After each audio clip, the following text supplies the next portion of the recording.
হিজামা বা cupping therapy প্রাচীন এই চিকিৎসা পদ্ধতি আজও বিশ্বব্যাপী স্বাস্থ্যসেবায় ব্যবহৃত হচ্ছে। এই পদ্ধতিটি মূলত শরীরের বিশেষ অংশে বায়ু শোষণ করে এবং রক্ত সঞ্চালন উন্নত করতে সাহায্য করে।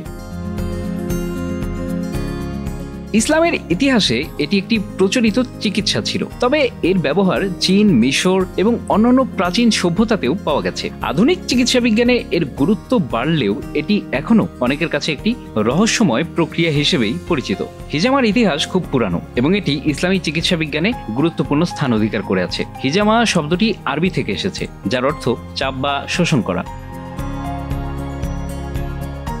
প্রাচীনকালে চিকিৎসকরা বিভিন্ন শারীরিক সমস্যা যেমন ব্যথা, পেশিটান এবং রক্তের সমস্যার জন্য এই থেরাপি ব্যবহার করতেন। ইসলামের পবিত্র গ্রন্থ হাদিসে হিজামা সম্পর্কে অনেক বর্ণনা পাওয়া যায়, যেখানে এটি চিকিৎসার একটি গুরুত্বপূর্ণ মাধ্যম হিসেবে উল্লেখিত হয়েছে।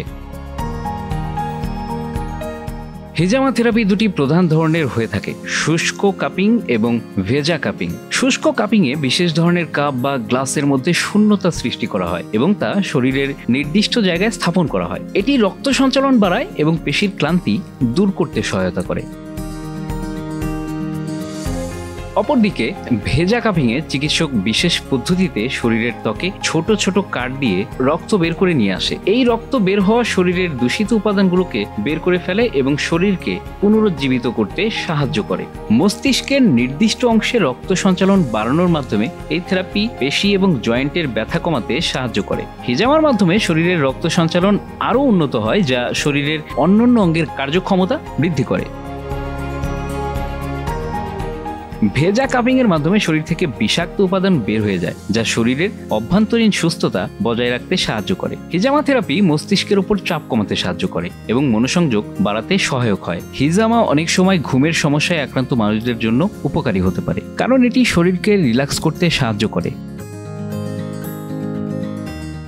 আধুনিক চিকিৎসা ব্যবস্থায় যদিও অনেক চিকিৎসক হিজামার প্রতি আগ্রহ দেখাচ্ছেন, তবে এটি এখনো কিছুটা বিতর্কিত। তবে এটি একটি বিকল্প চিকিৎসা পদ্ধতি হিসেবে সৌদি আরব, চীন, তুরস্ক, মিশর, সংযুক্ত আরব আমিরাত, ইন্দোনেশিয়া, পাকিস্তান, ইরান ও মালয়েশিয়া সহ বেশ কিছু দেশে জনপ্রিয়তা লাভ করেছে। বিশেষজ্ঞরা বলছেন আর্থ্রাইটিস, মাইগ্রেন এবং স্ট্রেস সম্পর্কিত সমস্যাগুলির জন্য এটি কার্যকর প্রমাণিত হয়েছে।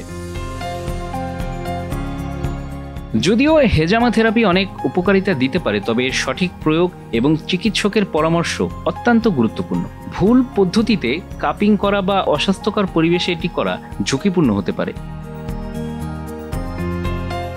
এটি শুধুমাত্র শারীরিক চিকিৎসা নয়, বরং এটি একটি আত্মিক ও মানসিক পুনর্নির্মাণের প্রক্রিয়াও বটে। Bangla affairs news desk.